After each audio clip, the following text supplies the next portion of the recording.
Hello guys, तो good evening. तर आज पण म्हणजे मी बाहेरून जाऊन आल्यानंतर पाऊस पडला आणि फायनली जिजाची जी काही शॉपिंग होती, शॉर्ट्स पॅन्ट वगैरे घ्यायच्या होत्या त्या मी घेऊन आले.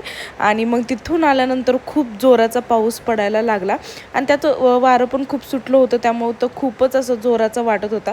त्यानंतर मग मी घेतले मँगो केक बनवायला, कारण आमच्या घरी खूप आंबे झाले होते.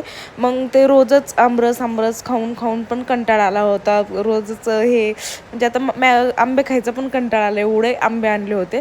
सो मी म्हणलं की काहीतरी त्याचं स्पेशल असं करावं. इंस्टाग्रामवर एक व्हायरल रेसिपी पाहिली मी मँगो केकची, मग म्हटलं तीच बनवावी.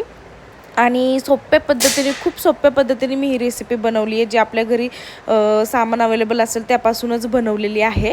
तर याचीसुद्धा रेसिपी जी आहे ती मी म्हणजे अपलोड करणार आहे, तर नक्की बघा. आणि खरंच खूप म्हणजे खूप टेस्टी केक होतो मँगो केक. तुम्ही नक्की करू